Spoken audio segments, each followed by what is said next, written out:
Welcome to Sensing the Signal. I'm Terry Patar from Atreides.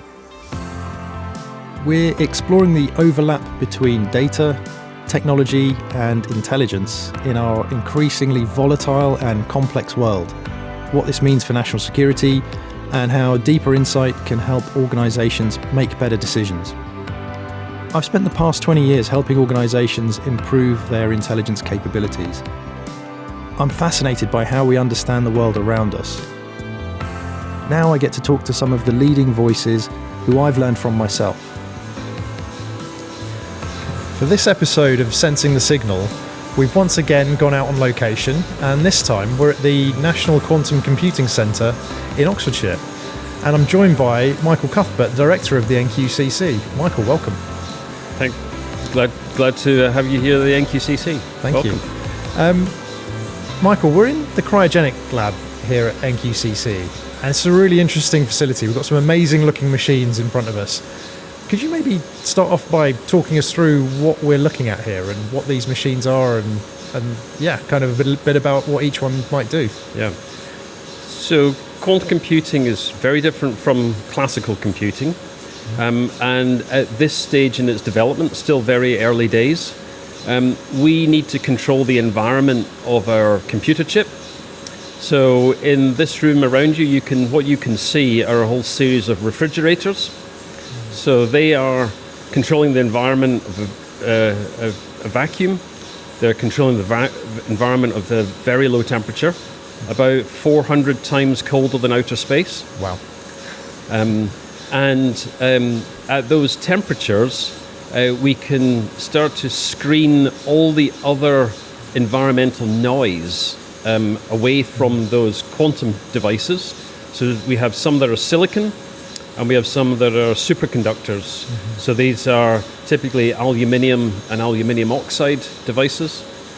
And these are the foundations, the building blocks of our quantum bits. So where in our classical computers we have silicon bits, our ones and zeros.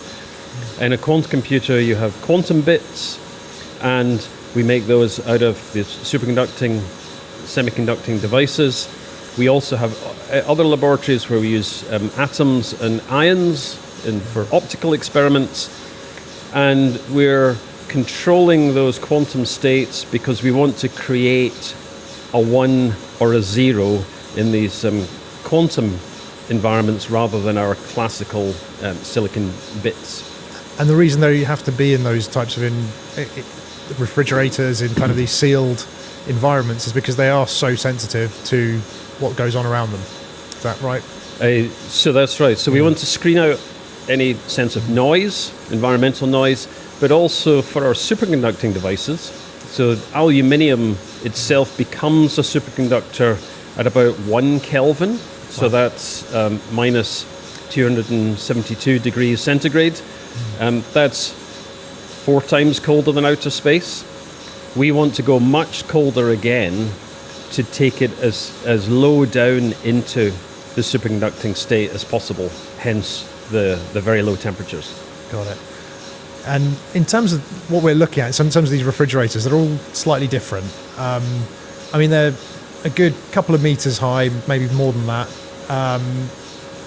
What's, as well as the refrigeration, what else goes into them? And maybe you can sort of describe what we're looking at in terms of what makes up these machines.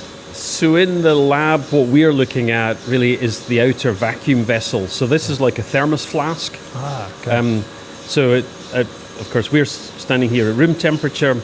There's a series of shields inside, metal shields, all sitting at slightly different temperatures. And as we go down from room temperature all the way down to, approaching absolute zero. Inside of there, at the very lowest temperature, we have the quantum layer. And then as we approach room temperature, going out through the structure of these devices, all of the control lines by which we can manipulate and control our qubits needs to have the heat generated through the metals and the materials, and they're linked to the outside world interfaced. So every time there's heat coming in from the outside world, we need to extract that with filters and with clamps at different temperature stages. And we also want to screen out the noise that comes associated with anything sitting at any given temperature. So at room temperature, we are constantly filling our quantum system with microwaves. We want to filter those out so that only the signals we care about are the ones actually reaching the quantum layer. So most of what you see is vacuum, cooling, and filtering. And the actual thing you're trying to affect, in a sense, in terms of the material you're trying to affect, is relatively a small piece within these machines. It is. Yeah. So within these machines, the qubit chip is about the size of your thumbnail. Wow. Okay. And it's quite incredible to think of that, because what we're looking at here are machines of quite substantial scale. So to think that that's what the qubit is when we talk about a qubit, the physical aspect of it being that small, that's pretty impressive in terms of the amount of cooling and protection it needs. And when we're standing a little distance away from some of these because of the magnetic fields, etc. But hopefully people who are listening will be able to also hear the sounds and the sounds around us in terms of what the machinery is doing and how it's operating for those tiny little chips, I suppose, and keeping them protected. Keeping them protected and keeping them cold. So the sound you can hear is our closed loop of helium that is being circulated, and then just like your domestic refrigerator, it goes through to the lab next door where we have all of our pumps and compressors. We compress the gas, we return it back at high pressure, it cools the refrigerator, it goes, and then it returns back at low pressure to be recompressed. So we're constantly cycling those round, and the noise you can hear is that kind of once a second chirp as we push the gas through the system. The machines we're looking at, Michael, there's different size. I mean, they're all similarly large, but they're different shapes and sizes. And there's about 7 machines in this room. What are the reasons for the difference, and what do they all do? So we've got a variety of things happening within this same lab. We have 3 of the platforms are our internal R&D systems. So our superconducting qubit team, they're working on in-house projects, in-house research and development. We are hosting some machines from industry where we have technology collaborations, looking at particular elements of how we can develop the technology. And then we also run something known as our testbed program, and that's where we have 7 commercial machines from different providers, either based in the UK or with significant R&D presence in the UK, some US companies. And that's part of our program to really try and validate and verify and benchmark the different types of quantum computers as they develop. So do we really understand the relative merits and demerits? Do we understand which ones are best suited for different applications and algorithms? And can we, on behalf of government, de-risk the roadmap towards large-scale fault-tolerant quantum computers of the future? And so that's also about the commercial engagement in really helping these companies grow in scale. Right. Excellent. And is that quite unique in terms of this facility? I mean, there aren't going to be many facilities, I imagine, like this, not only in the UK, but worldwide. There are very few. There are many, many people working on quantum computing. Very few with the remit of the National Quantum Computing Centre, and certainly to have an array of different commercial machines, in-house R&D, as well as access to cloud resources, we're quite unique in that respect. Yeah. Well, I think it's been really interesting looking at these and seeing them in real life. Let's maybe go somewhere a bit quieter and we can continue the conversation and get into more detail about the organisation, what you're doing here, and quantum computing and what it will mean for us. Yeah, let's do that. Great. Michael, that was fascinating, looking in the cryogenic lab and looking at the machines that are in there. We've fortunately come to a quieter room where we can actually talk a bit more easily. Thanks for showing us around, though. Oh, you're welcome. And yeah, we're in one of our meeting rooms, but we're just off one of the open meeting areas outside in our collaboration space. So there might be a little bit of background chat that we might hear as we go through. No problem. Talk us through. Yeah, so this is National Quantum Computing Centre. It's a relatively new building we're in, new facility. What does the organisation do, and give us some of the sort of a bit more detail about the aim of the organisation? So we were established or initiated out of the Autumn Statement in 2018 from the Chancellor. And actually took our business case through government for making our case for funding in 2019 and then into the beginning of 2020, which of course the pandemic created other priorities across government, quite rightly. But the UK has been running a national quantum technologies programme since 2014. So we've had more than a decade of investment into quantum technologies, not just computing, which we'll chat about today, but quantum sensing, quantum timing, quantum networking, secure communications, and quantum imaging. But it was recognised that in computing in particular, it could have a very high impact on the economy and on society over the long term, and that the roadmap to large-scale fault-tolerant quantum computing was one that was long. And at the time, whilst we had a few startups that had been developing and emerging out of the kind of university research sector, those were still quite small. So most were typically 10 to 20 people, perhaps a few more. And so establishing a national laboratory as that long-term government investment, as one of the really convening powers within the quantum landscape, was something that had a kind of strategic purpose to it. So we were established 2020.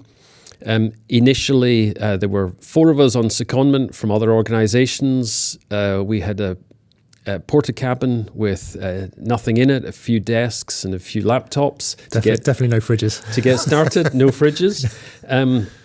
And so almost in that environment of a kind of government-sponsored startup mentality of how do we build an organisation, how do we build the business case to take it through government, how do we build out a research programme, are we clear on our purpose and what our strategy is to take that forward. So we started hiring into the team in 2021. We're now a team of about 75 and predominantly with technical background, but not completely. And we've really got 4 areas of activity that are our kind of core purpose. First of all, in technology. So you saw the lab and you can see that so 2/3 of our team are in the hardware technology base across different qubit modalities and also control systems and integration with high performance compute.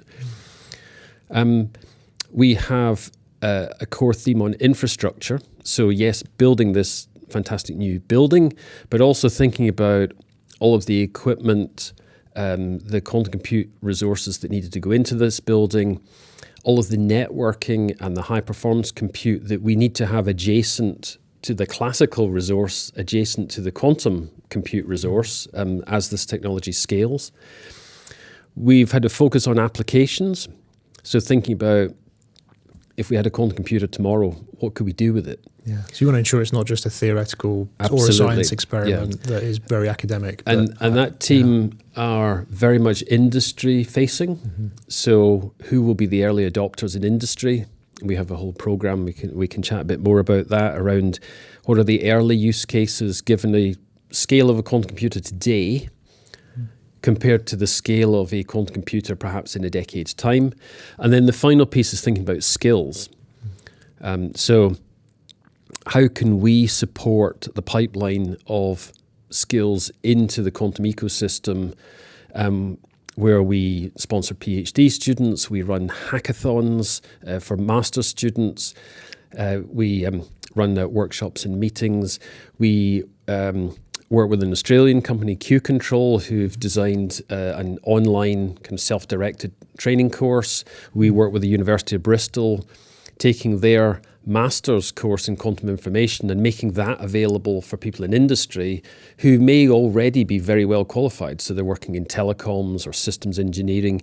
How do we give them enough skills in quantum that they can bring their capabilities into the quantum ecosystem rather than rely on the pipeline of PhDs from physics, which frankly PhDs take too long. So, we need quantum skills now. So how do we build that workforce? Yeah, that's fascinating. And how did you get involved in quantum? So talk us through maybe some of your career and what led you to being director of NQCC. So my background's in superconductivity and cryogenics, so some of the technology we saw in the lab. Following research career, research career, I worked for a UK company, Oxford Instruments, based here in Oxfordshire. Actually, initially in Japan, then across Asia, then in the US, and then back in the UK. And I did a number of different things within Oxford Instruments, but latterly was the head of quantum technologies for the Oxford Group. And so that was everything from nanofabrication at the device scale all the way through to thinking about detectors and the cryogenic platforms that these quantum computers are building out. So when I got increasingly involved in the UK national programme in my role with Oxford Instruments, and when it was announced that there was going to be a national laboratory built, it felt like a once-in-a-career opportunity to really try and make a difference and drive the industry forward. And I'm sure you've had to address questions like this from government, etc. But why does the UK, or why does any country really need to invest in quantum computing? So computation and computing impacts every aspect of our lives. A lot of it is hidden, so we don't actually see it, but we use it every day. And if you think of how classical compute has evolved over time, nobody in the 70s running mainframe, large-scale compute resources could have imagined the real application would be mobile phone technology. And that's what most of our compute resources goes into in everyday life. So quantum computing I see as just one of the myriad of advanced technologies that will continue to push computational techniques for the next century. What is unique about quantum computing is that how it could take us beyond the limits of classical computing. So by harnessing quantum mechanics, which has been around for 100 years, quantum computing was first theorized in the early 1980s, but it's only really, perhaps in the last 20 years, that we've been able to manipulate either the devices or control our lasers or our other control electronics to the level where we can actually harness those quantum mechanics such that we could build a quantum computer or even imagine how we would build a quantum computer. But it's that harnessing of quantum mechanics that can go beyond the kind of classical compute in a way that is so-called exponential scale-up. So when we were in the lab, we saw some machines with around 30 qubits. Okay. When we get to 50 qubits, we would need a supercomputer to classically simulate what those quantum bits are actually doing. Right.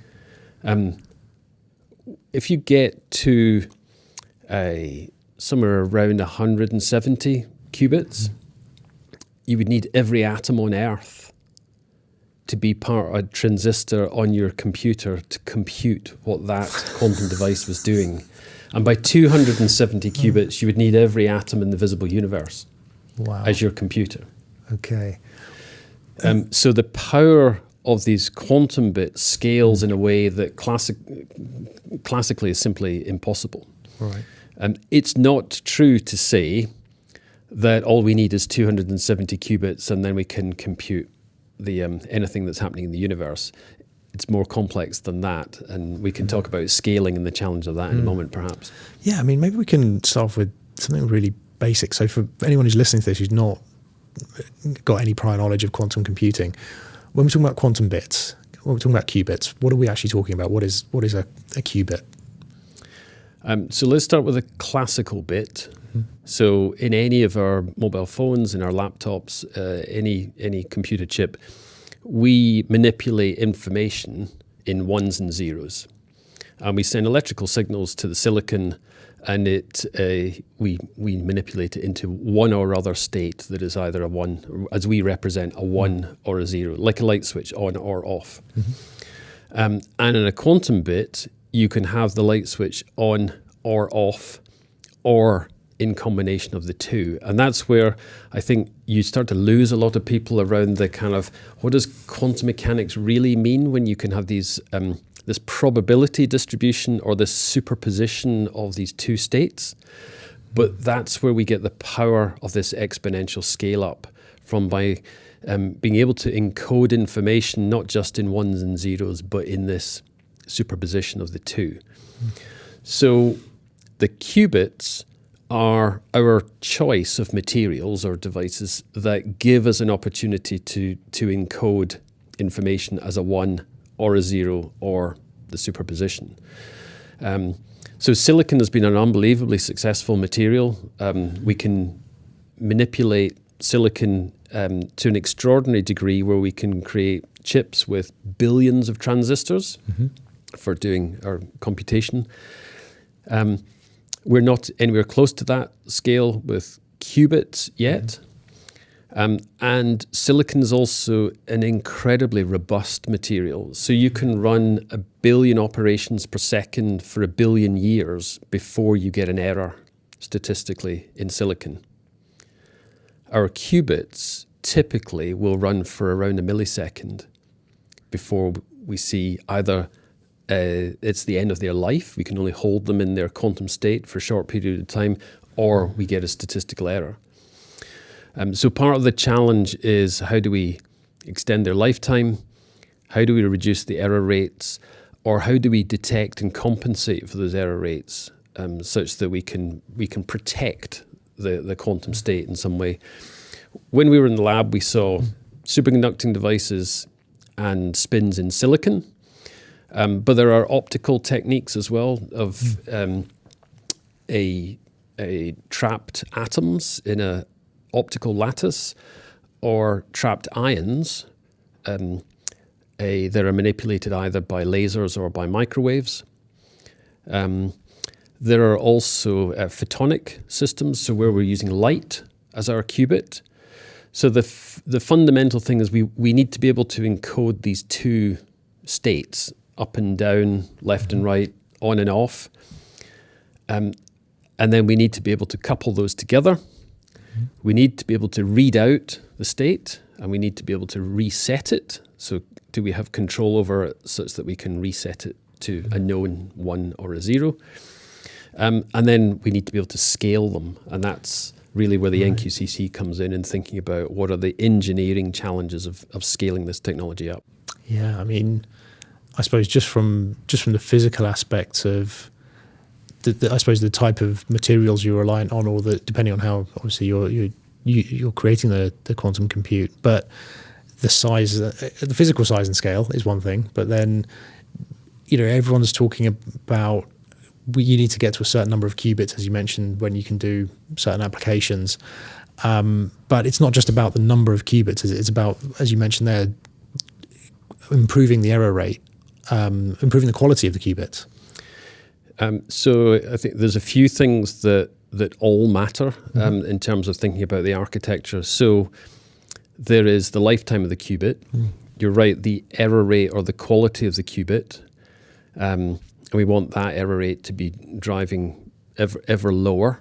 Typically, those error rates are around 1 in 1,000, perhaps 1 in 10,000 today, We'd love to see that driven down to maybe closer to 1 in a million or better. We need to think about how those qubits connect to the next one. So is it their next nearest neighbor, as we would have in a superconducting device? Or is it all of the next qubits that it can see that might be in a string or in a circle, where it actually has an interaction with all of the qubits that are on the same device? Then we need to think about the speed at which you can actually run these quantum operations. So there's no point in having an incredible new technology that would outstrip the capability of classical compute and find out that it's only running at maybe a kilohertz clock speed. Your laptop is running at maybe 3 gigahertz clock speed. So that combination of the number of qubits, the connectivity of the qubits, the error rates, and then the speed at which they operate is a kind of optimization of all of these, that we need all of it to be as good as possible to actually make a machine at scale. Wow. I mean, it's fascinating from a technical physics engineering challenge, but then also if we think about starting to think about the applications of the technology and the software and the programming that's applied to that technology. What I suppose what's changed in the time that you've been involved with quantum, and where do you see it kind of going from here, maybe in the immediate to medium term future?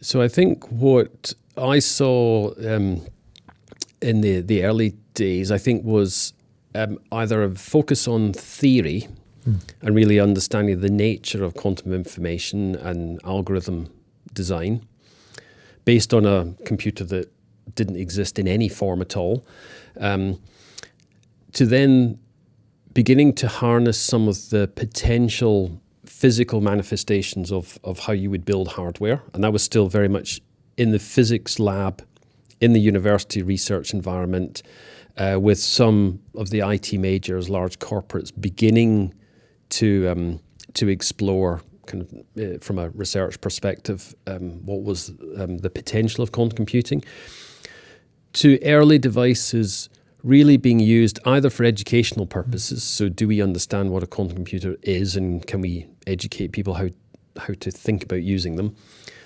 to, I would say, quite obscure benchmarking exercises in demonstrating some of the computing science mathematics that sits behind it, to say, is this performing in a way that we understand, and is it approaching doing something a classical computer can't do? Not necessarily anything useful, but do we understand the kind of the inherent computing science and the mathematics that sits behind it? What I've seen over the last few years, and I think hopefully what the NQCC have been playing a big part in, is really taking the potential of quantum computing to industry and thinking about, for critical sectors in the UK economy, but actually this applies globally, in pharmaceuticals, in financial services, in logistics. Does industry understand who are perhaps already using classical compute, do they understand the problems that they have in their operational business environment, how that might map onto a future quantum computer? And can we start to explore some of those, perhaps using approximate methods, but can we explore some of those use cases that demonstrate value, really get, of course, the decision makers at board level excited about the potential of a new technology? It's very difficult to have technology uptake within a mature industry. And so for something as disruptive as quantum computing could potentially be, I think we've got a lot of work to do to convince people that this is real, it's happening now, it's really exciting, and of course, is it relevant to their business sector, and how would they deploy it? What we've seen is in financial services, for example, the banks take things like fraud detection really seriously. Costs the UK economy something like £220 billion a year. So even incremental progress, 1%, is a lot of money. Massive. That is a big impact. And so things, quantum computing lends itself, rather than kind of big data applications, but data where it's typically termed sparse data. So where you have holes in your data set, where there's missing information, where you want to actually pick out a signal from the noise. So can you detect patterns in noisy data, sparse data, or perhaps very erratic data?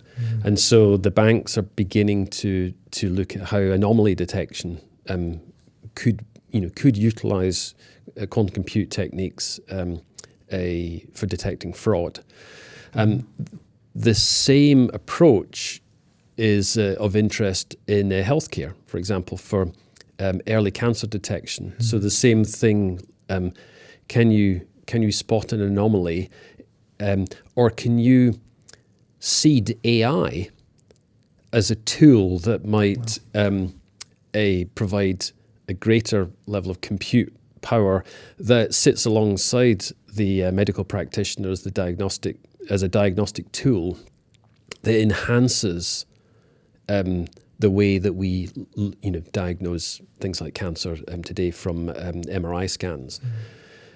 So that's one example of where we'll begin to see from that rather theoretical view of the kind of computing science into, well, how could it really impact in real life applications? Logistics is another. So quantum computers lend themselves to optimization problems. So optimization problems happen everywhere in industry and in life.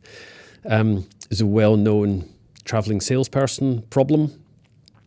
So if you had a number of cities to go to, how do you optimize your travel such that you reduce your costs in some way? When you get to 22 variables, so that might be 7 or 8 cities, 3 different modes of transport. Do you want an overnight stay? Are you taking luggage? So something that seems quite instinctive. 22 variables to calculate exactly would take the lifetime of the universe on a classical machine. Wow. So in things like financial trading, where you maybe have 50,000 parameters to optimize in any single moment. In logistics, we've been working with a company called Unisys, looking at loading of cargo flights for long-haul cargo flights.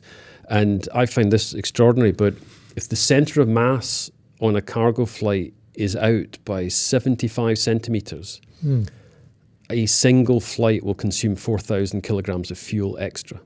Wow, and that's more or less the length of a medium-sized suitcase, I guess, or 75 So if you think of loading packing Yeah. crates and it's not just the size of the crates, it's of course the weight distribution of what's in them, and the cargo companies and the airline companies, they have to do this routinely for every flight with a fast turnaround.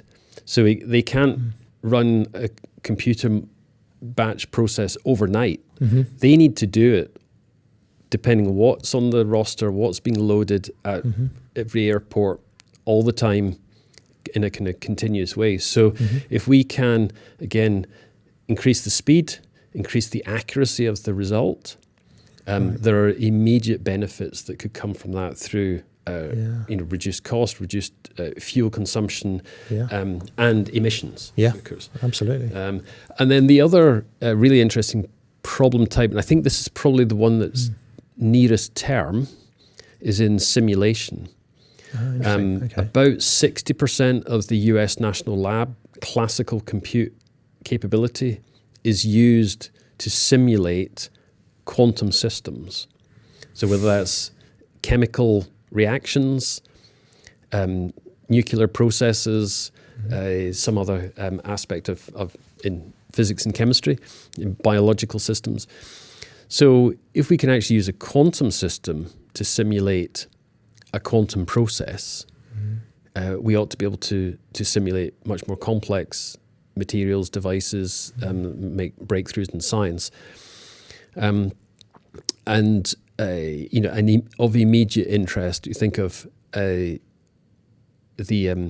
nitrogen fixation cycle. So photosynthesis is all around us. Nature knows exactly how to extract nitrogen from the atmosphere.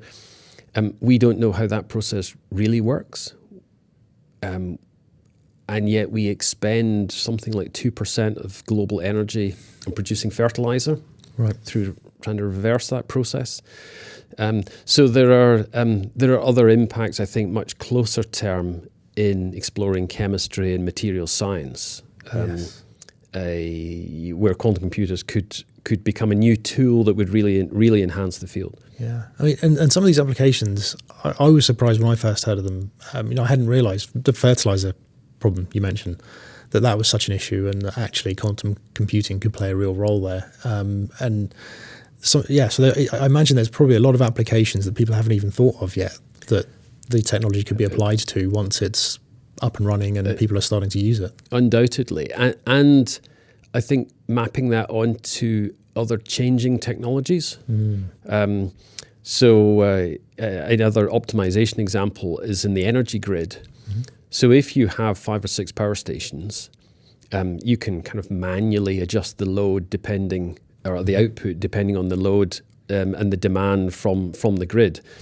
But if you have 50,000 wind turbines, that becomes another intractable optimization problem of saying, actually, how do you balance the load and the demand when you've now got microgenerators instead of macroscopic power stations, the traditional way of balancing that load. So there are new problems that will come along that aren't perhaps critical problems today, but you can see if you want to continue that transition to much greater renewable resources, then those sort of computational challenges will need to be faced. Yeah, and from some of the work that we've done at Atreides previously on using quantum compute, one of the things I think we learned, and I'd love to get your thoughts on this, but is that the type of problem that you use quantum compute for is kind of critical in terms of getting the best out of it versus classical compute. And would I be right in saying that whereas so one of the things we do in our company is we deal with massive scale data, so big data. Yep. But is it fair to say quantum compute isn't well suited to dealing with big data? It's more for where you've got, say, less data but more variables, and that's really where the applications are focused around. And so it's critical to use the right kind of problem for this solution. That's absolutely right. So it's the sparse data set or the multiple many variables. I mean, I think at the moment quantum computing is quite a distinct field, but increasingly the community talk about how it integrates with high performance compute and classical compute. I can imagine a day in the future where nobody really cares what type of processor they used. They might want to brag about running something on a quantum computer, but actually they just want their problem solved. And the data flow and the workflow in that kind of compute environment will parse data to and from a classical processor for certain functions to a quantum processor for other functions, and it will be completely integrated. We're a long way from that vision at this point in time, but we recognise that's how things will advance for sure. And some of the quantum computing companies are already quite far down that track of creating a hybrid solution where there's a quantum classical combination as part of their compute offer.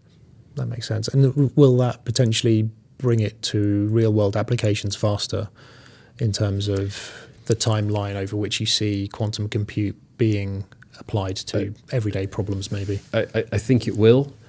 And I go back to the kind of fraud detection example. The 1% improvement is meaningful. The the kind of computing science purists would argue they need to see exponential speed up from a quantum computer to fully exploit the power of the quantum computation or quantum information. In the real world of business and engineering, a 1%, 5%, 30% improvement rather than something exponential speed up, that matters. I think where, and this will perhaps be further away, is going from a incremental improvement on known classical computational tasks to resolving intractable problems. So things that are fundamentally impossible today, to say, well, now this is a new problem type that we could approach with a quantum computer in the future. And the one that most people worry about in that sphere is encryption. So breaking encryption. So if somebody else had a quantum computer of that scale, would that disrupt the economy, break the internet, as is sometimes described, or has somebody stolen your data today, and they'll wait until they have a quantum computer later to decrypt it at their leisure in a decade or 2 decades' time once the technology is available. And that definitely is a phenomenon I think we're seeing more of. And it could be state actors, it could be non-state, but whenever there's sort of data breaches, things like this, or just people holding or entities holding masses of data, like you said, it's with that expectation, isn't it? There's not much they can do with it currently, if anything, but there is a time in the future at which they could potentially crack the encryption and start to read that data. Yeah, potentially. And do you think that's far off, or how? Is there a timeline over which you think something like that might be achieved? So I think governments need to be worried about this in the next decade. I think the security of critical national infrastructure over private data or even corporate data sets is perhaps what's foremost on the minds of governments. But clearly it could have huge economic factors. We saw the recent cyber attacks on JLR, Marks and Spencer's and the like. For those individual companies and for their clients and supply chain, it could be devastating. So we shouldn't underestimate the impact of the encryption challenge on the economy. Most encryption methods are moving to some kind of post-quantum cryptography protocol in advance of waiting till it's too late. So that's good news.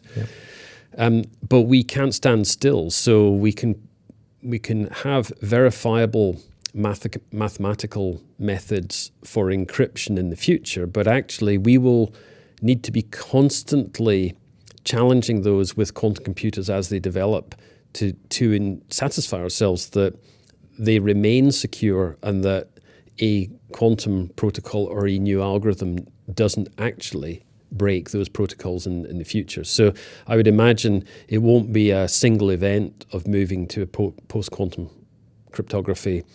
There'll be a succession of patches over time that we will, and it'll be invisible to us, but the compute companies, the banks and so forth, they will need to be constantly migrating to new protocols as the technology continues to evolve. And in terms of, say, we're touching on sort of national security to an extent here. In terms of the international outlook for quantum computing, and there's obviously geopolitical tensions and issues constantly, and it's evolving and more rapidly so these days than ever perhaps, but is there a sort of global competition that you're aware of, I suppose, or that you experience in the work that you're doing at the NQCC, or is that something that's a little bit more some way off in the future, in the sense of, are we still at that stage where there's more kind of academic collaboration, or scientific collaboration rather, between different countries, or is it a case of no, actually there is definitely a competition here, and we want to make sure that for the UK in this instance we're staying ahead of our competitors? So I think although the technology might still be termed pre-competitive from a market perspective, there's international competition for sure.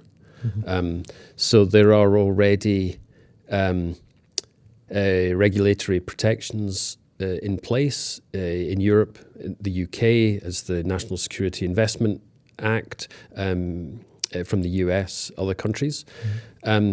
Clearly, there are like-minded governments and countries seeking cooperation and collaboration,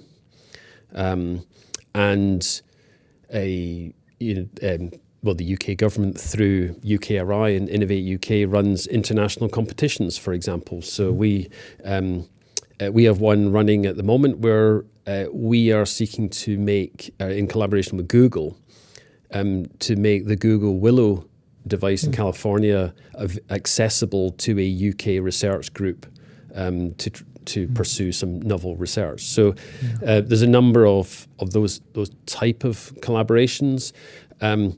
Of our on-premises testbed machines, so you saw 2 in the lab earlier, we have 5 more commercial machines in other parts of our facility. 3 of those come from US companies who have established R&D premises in the UK because they want to attract UK talent. They want to work with potentially UK government as a procurement partner. And of course, they want to attract customers and clients, future clients from the UK and as a stepping stone into Europe. And certainly those who are working in the financial services sector. London is is a global centre, and so having footprint in the UK is important for those companies. So I think the UK is extraordinarily well positioned, both for that inward investment as well as the homegrown talent, fantastic companies that have emerged over the last 10 years here in the UK. Something like 3,000 people are employed in quantum technologies across the UK already. The government plans over the next decade would see that grow to potentially around 30,000. And the government has a very clear ambition to capture global market share of the impact of quantum computing, which is projected to be enormous. But at the very least for the UK, projected to deliver 7% productivity gains by 2045. So in just 20 years' time, that across a whole range of industrial sectors. That across every sector. Yeah, that's about £200 billion per year of gross value added. So governments are taking this seriously.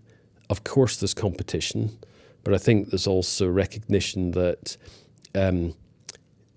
this is a very difficult engineering and science problem. So how do we apply, the brightest and the best in a appropriate collaboration mechanisms to try and approach those problems? I was going to kind of ask along those lines. When we talk about the economic impact and everything else, or the effects in certain sectors where you talk about solving or improving the rates of financial fraud, etc., for detection.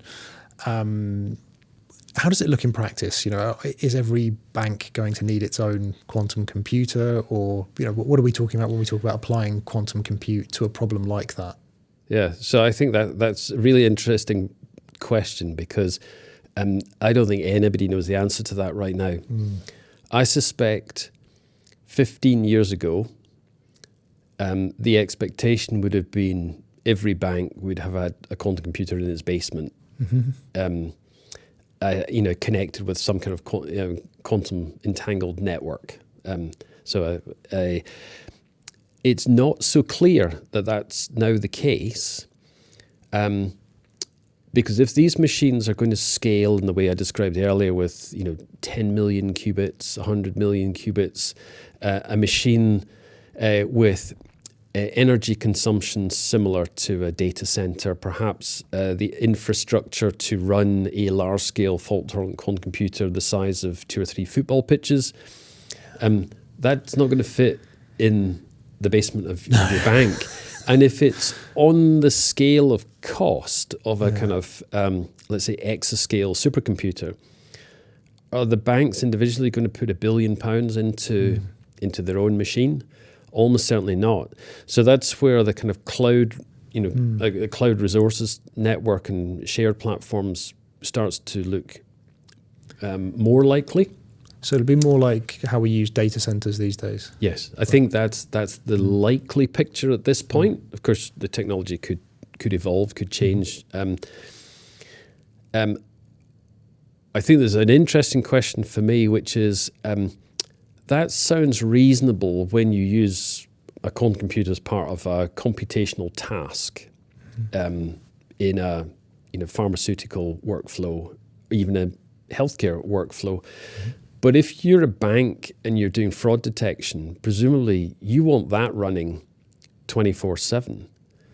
So that might mean that for those single purpose applications, you would have a dedicated machine that might still be in a data center, but actually the banks would be procuring 100% of its time because it would be running a single application. It's not clear to me how that the utilization will really play out from a kind of economic perspective. Yeah, because there's got to be ROI there, hasn't there? They've got to save enough from preventing fraud to justify the cost of the quantum compute. And of course, for the whole of the UK, if that was 220 billion and you save, so let's get more ambitious and say 10%. Yeah.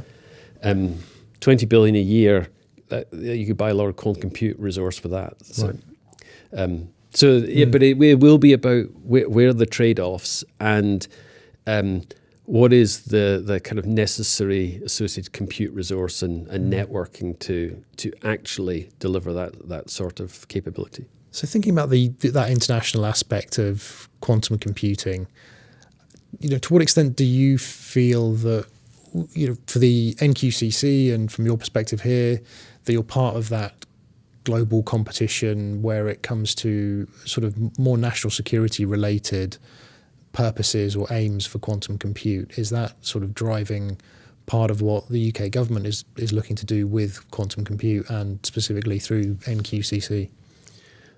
So I think our role in that environment is really acting as the trusted authority. So as the technology develops, who has a level of independence, who has the technical capability to provide assurance as the technology develops into government, in all aspects of government. So we, and we've seen in our conversations with Department for Science, Innovation, Technology, government needs to move beyond acting as the funder of activity, and government as a user is an important element that we're starting to explore. And so again, just not just industry facing, but where are those use cases that are not classified? So, but they could potentially be defense, but they could potentially be a big aspect of what the Ministry of Defence does. Of course, is logistics. Yeah. And so, I talked earlier about the optimizing of cargo flight loading. Well, that applies as much to the Ministry of Defence as it does to civilian aircraft. And so that's a non-classified application. But of course, I'm sure there are others that are classified. But nevertheless, government as a user, whether that's within the NHS, whether that's Department for Transport, whether that's a Department of Agriculture, or whether that's the likes of GCHQ, of course, look at cryptographic mechanisms all the time, or into the Ministry of Defence. And I think one of the things that we're very mindful of is how can quantum computing, how can we at the NQCC play a role in building economic resilience? And that's part of the national security landscape, which might feel much more passive, but actually it's the thing that is under threat most often. Yeah. To all of us in the UK routinely is that economic resilience, where we see cyber attacks, where we see attacks into the economy or phishing attacks, those sorts of things. So where we can play a role there, of course we work closely with the National Cybersecurity Centre, who have a jurisdiction over that kind of cybersecurity, digital security aspects. So I think that's kind of where we see our role, as that trusted authority.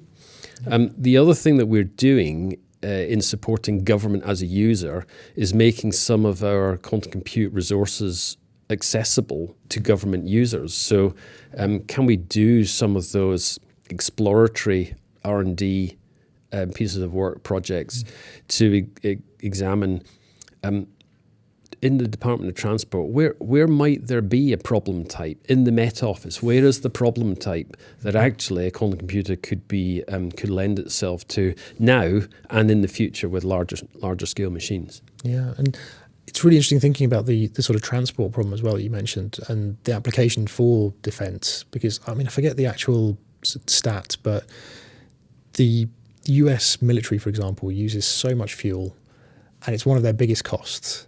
And if you can optimize transport and logistics for a defence user or defence entity, that's massive potentially. And it's something that people wouldn't necessarily think about.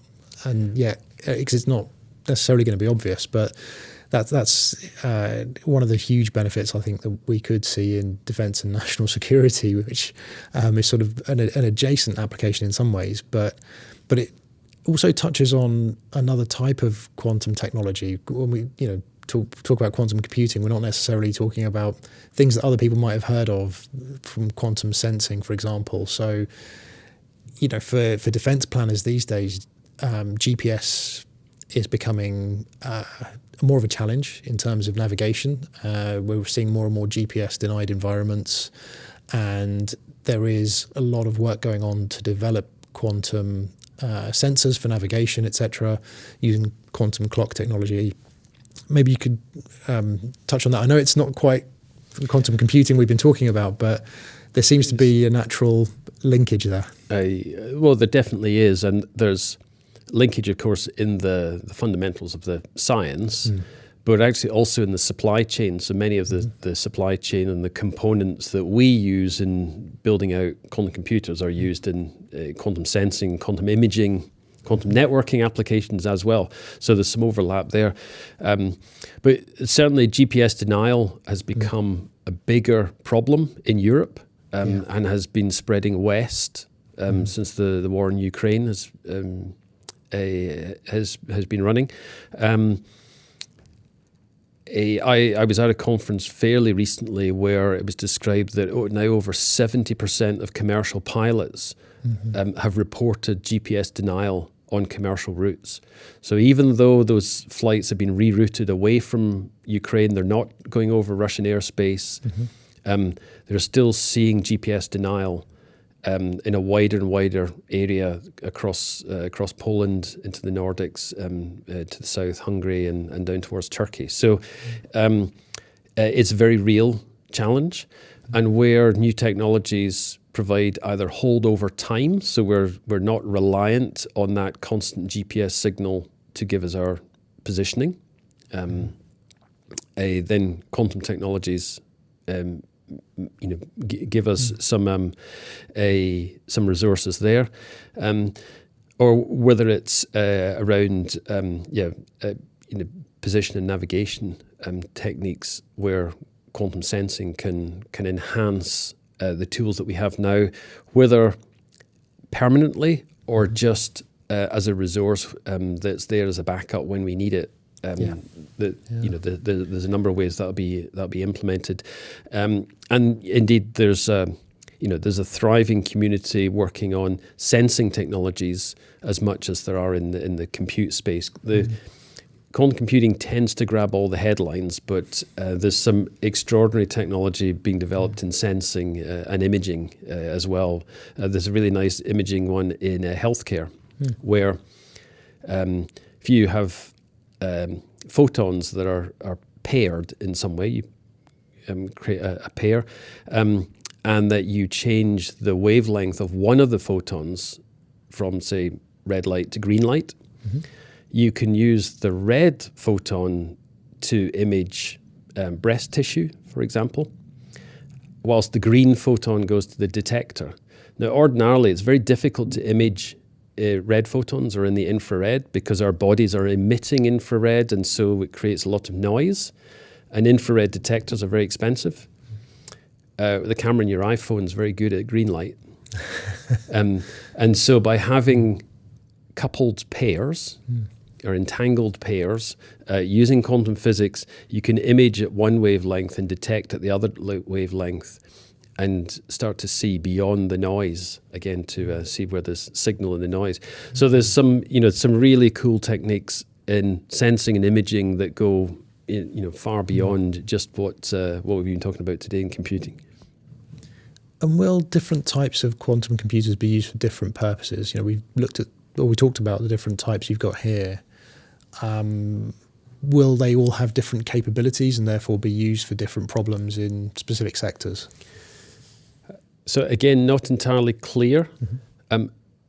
My view is that over the next decade, as the value from quantum computing develops, we will see different quantum compute types or flavors for different problem types. In the very long term, will that then become one single general purpose type of machine? Maybe, but I think whilst the technology is still evolving, there won't be one single winner. I think there'll be a variety of different modalities that will be well suited for different problem types over others.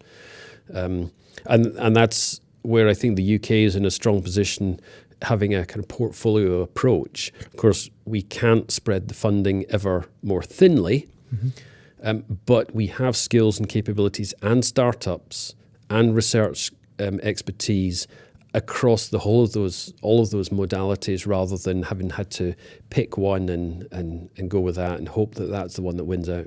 Yeah.